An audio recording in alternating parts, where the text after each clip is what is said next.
For the most part, this is going to be easy. I'm going to break it down in scenarios for you. There are 2 scenarios, but 2 headings under one scenario. With radical equations, but we also have to talk about rational exponents because that also falls under radicals because radicals can be written as exponents. So a few scenarios here, but I think you'll find it, well, I don't know how you'll find it. We'll see. Y'all ready? Okay.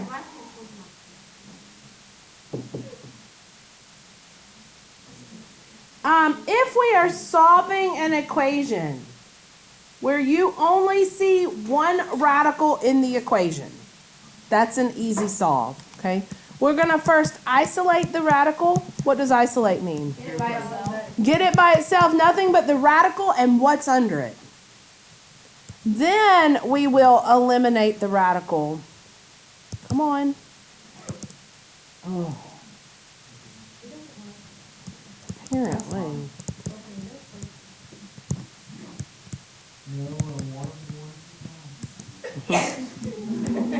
And at that point, you should be able to solve easily. So let me show you exactly what I'm talking about. That'd be a good idea. So the only new thing, we've solved radical equations that were square roots before, right? We just have not solved radical equations that were roots other than 2, as in this one. So my first question is the radical isolated? Yes, right? Because the only thing on one side is the radical and what's under it. So the first part's done. Done, the radical is isolated. Wait, what's an example? I'll show you one. Like if there was a 2 in front here, I would need to divide both sides by 2 before I started. All right, so now that the radical is isolated, which it was to start with, how do I eliminate the radical? In other words, what gets rid of a third root? How? A third power. I got to think about those opposite operations. So I'm going to raise both sides to the third power. That is how I eliminate the radical. Now, what's under the radical does not get raised to any power. The only thing this does is eliminate the radical here. Does that make sense to you? Okay. So I'm left with 2x plus 7 equals 27. This is a 2-step linear equation. Right? Huh? When y'all ever start with that?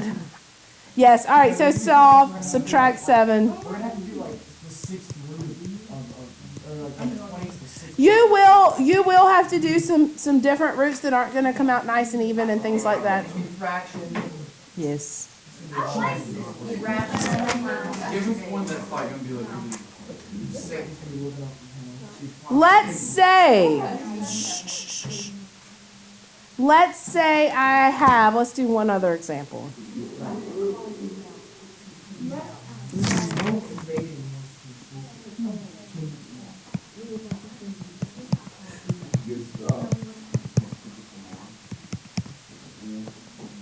Step 1 is to isolate the radical. Is the radical isolated?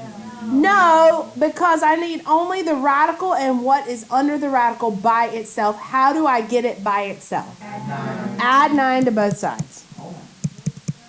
Now, when I add...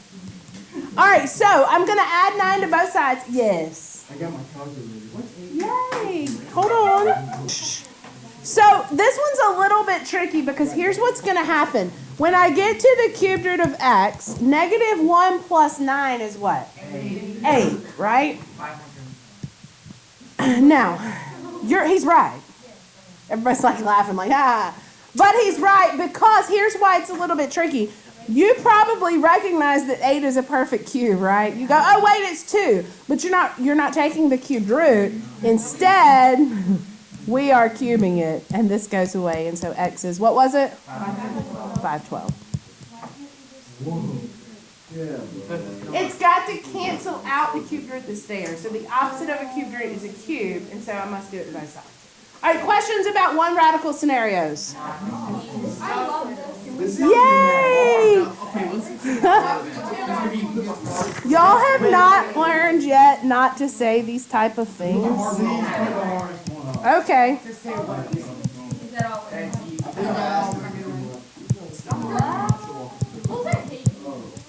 Oh, this ain't nothing, boss. Boss, we ain't working. Wait, is it a cube? Why is there x plus 1 on that side? I've got some variables mixed up here. Oh my goodness. Oh my God. But it's isolated. But it's isolated. It still falls under the category of one radical. So when I have one radical, I have to isolate it. Is it isolated? Yes. It is isolated. Step 1's done. How do you eliminate it? You just gotta square both sides. Easy, right? I'll just square this side and get x squared plus 1. Well, like you have an extra. You have, right. Okay. Look, this is what y'all were doing yesterday where y'all kept getting x squared plus 1 where you just square it. This is a FOIL problem. Oh, yeah, you hear that recording? Got that. That's right. That was Joseph.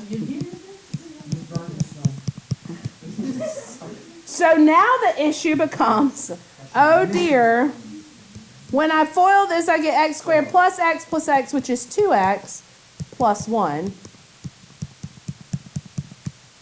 Right? Subtract. Yeah. What? Uh-oh. Squared.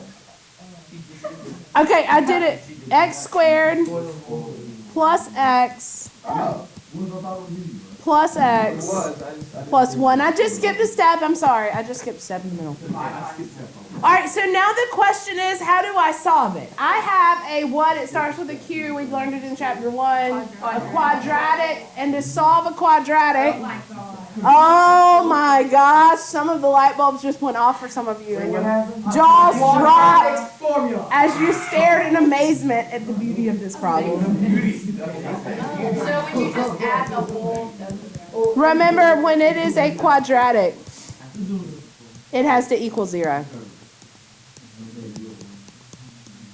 But lucky for us, I heard someone say quadratic formula, which does always work, but lucky for us, this problem is factorable. And should it be factorable, I'm probably going to factor 7 and 2, negative 7, positive 2. Right? Palmer, you okay? Your eyes got really big for just a second. The leading coefficient is 1, so it's an easy factor. Actually, go 7, actually go Go, Silas.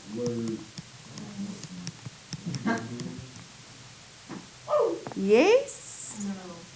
No? Oh, you're not done copying, but you got it. Okay. Apologize. All right. Scenario 2 is 2 radicals. Okay. Scenario 1 was 1 radical. Scenario 2 is 2 radicals. Okay, so if I have 2 radicals, I have to get them separated. You gotta keep them separated. Oh. Y'all clearly don't know that song. Okay. Wait, what's the song? Who does? What's the song again? I do. Oh, you gotta keep them separated. I don't know. Something machine, something maybe. Rage Against the Machine? I don't know. I don't think it was Rage Against the Machine. People listening, it was The Offspring. Okay. All right, so get them separated, meaning get them on either side, and then we want to try to eliminate them. Now, the thing with these is sometimes they're going to eliminate and sometimes they are not, okay? And I'm going to show you a scenario with each. That's what I was kind of talking about, like a subcategory here, so I'll show you. Oh, no, it'll be able to be solved. So let me show you guys. Let me show you what I'm talking about here. Let's start easy. I have a big purple X through one of the examples in this book, so let's not do that one. Let's say, you think that's a good one? Hey, I'm up for it.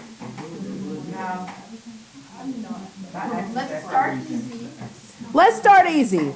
Let's say I have the square root of 4x plus 1 minus the square root of x plus 10 equals 0. I need to get them separated. And when I say separated, and I should have specified, you can't combine them because they're not like radicals. When I say separated, what I mean is separated by the equal sign. Add one, add that one. Add the negative one, right? That's definitely what I would do because that's easiest. All right, so I end up with square root of 4x plus 1 equals square root of x plus 10. So now the question is, how do I eliminate the radical? So look at the root. They're on the same side. So they're on the Yep. opposite sides. Yep. So square them both. Square. That's right. This is easy, right? Yeah. That's what I said. Some scenarios are ridiculously easy. Okay. This is from your homework. This is number 45 from your homework, as a matter of fact. I didn't say you were doing all 45. I just said this is number 45. All right. Keep in mind as you move that you want to move the smallest x value. So I get 3x plus 1. Everyone's way ahead of us. Minus 1. So I get 3x equals 9, and then x equals 3. Okay? Easy peasy. Wait, hang There on, you go. please just wait. Okay.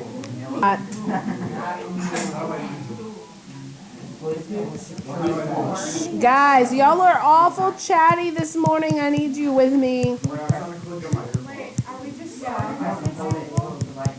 This is another example. Two radicals.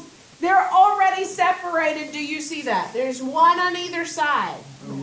So I need to go ahead and skip down to eliminating the radicals. What do you do with that plus 2? That's a great question. All right, so the only way to eliminate a square root is to raise it to a what power? So I need to square it. And I need to square it, because if I square one whole side, I also will have to square the other whole side. But the problem is, I cannot distribute an exponent when I'm adding or subtracting in the parentheses. Oh my gosh, y'all just wait. This is so much fun. Okay. Look.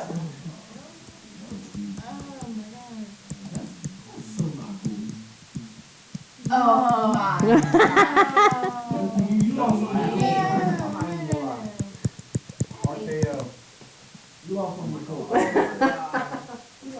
All right. Watch what happens, because if you've never boiled anything this complex before, you are in for a real treat. I'm in for a treat. Yes, write it again. Here we go. When I start foiling the left side. Let me use another color so y'all don't get confused. All right. Look at, this is a term and this is a term. When I start, I don't know why this is making me laugh. So losing my mind. Okay. When you multiply the two square roots together. It's the square root for. Well, look. Square root 2x plus 3. It's just going to be. Oh, because it's. It cancels out because it's like saying this. It's like saying square root 2x plus 3 squared, and those cancel. Don't worry, the radical's still going to be there in just a second as we foil. Just wait. Because now when we come here, we have plus 2 times the square root of 2x plus 3. And then you do it again. Then we do it again. But they cancel. No, because it's an addition.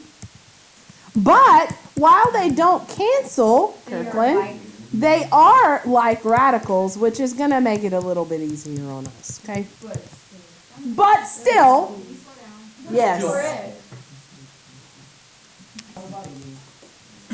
So now, we got plenty of time. Now I want to gather my like terms, which in this case also includes like radicals. So watch what I do here. I have, all right, I don't have any other x's on the left side, right, Wills? Okay. But yes, these are like terms. 4 and 3 are like terms. So yes, Kirkland, I can combine those. And these are like radicals. Remember, like radicals, same root, same number under the radical. If it's like that, combine the coefficients in front. So plus 4. The two 2's in front here. Equal. No, we're doing that. We combined that with the 3 up front. All right. So now I'm back to scenario number 1, where I have an equation with one radical. I need to isolate it, right? Isolate, get it by itself. So let's start moving some stuff around to get it. You gotta give us like 2 problems. Okay, look. I'm going to minus 7 and minus 2x, right? Because my goal is to isolate the radical. You're going to see it's going to work out nicer than what you thought it would. Yeah, Because it goes to 4x. so then it just can't. And so now when I divide both sides by 4 to get the radical by itself, that's gone. These kind of problems make me happy. Do they really? Yes. It makes you better. Because we're fixing, I see the quadratic forming already. Okay, so my thing is, But now we have you're to about like a square kid it, on right? like Christmas. Yes, Kirkland, now we have to square it. It's still there. But to eliminate it, because once the radical is isolated, I need to get rid of it. Yes.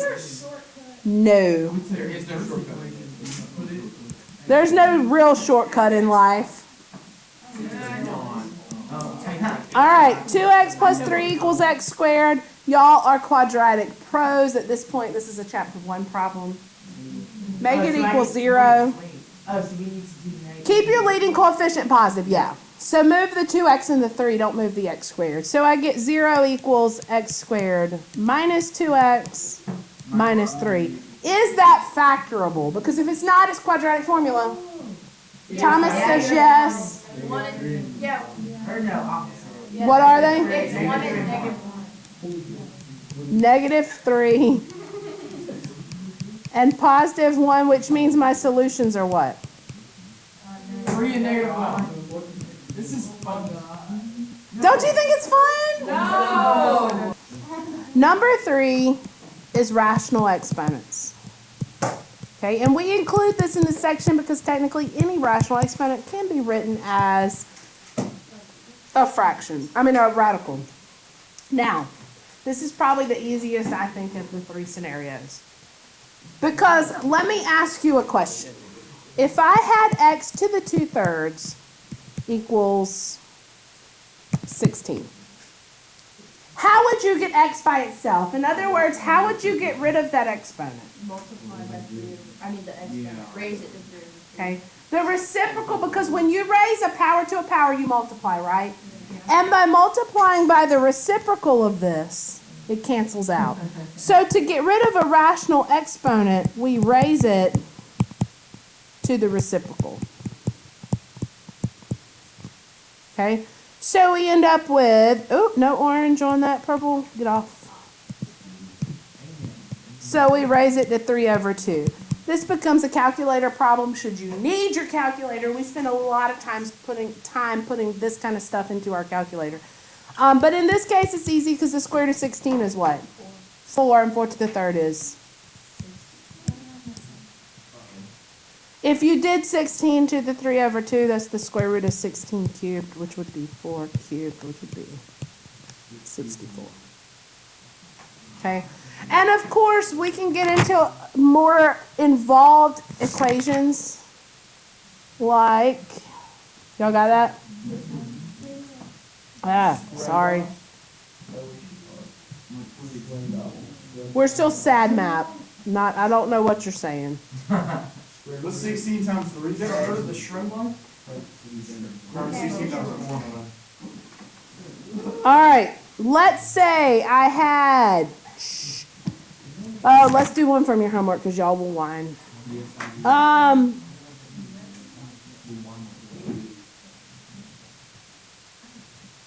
X minus 5 to the 5/3 minus 73 equals 170. How would you solve that? No, you have to write it 5 or 13. But there's a How many x's do you see in that problem? I don't see any radicals. Let's sad map. Parentheses are last. Anything in parentheses is last. So do you see any addition, subtraction outside of parentheses?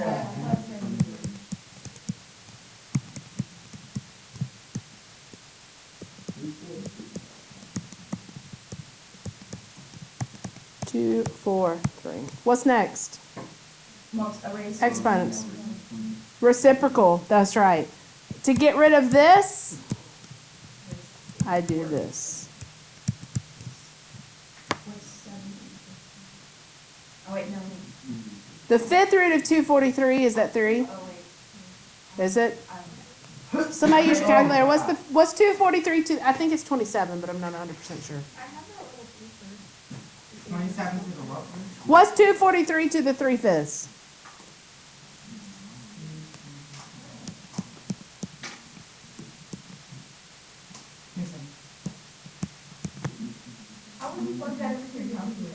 You just do, you raise it to the exponent, and then you'll raise the number, divide it, and then. Make sure you put the, Parentheses around the fraction. 243 raised to the 3/5.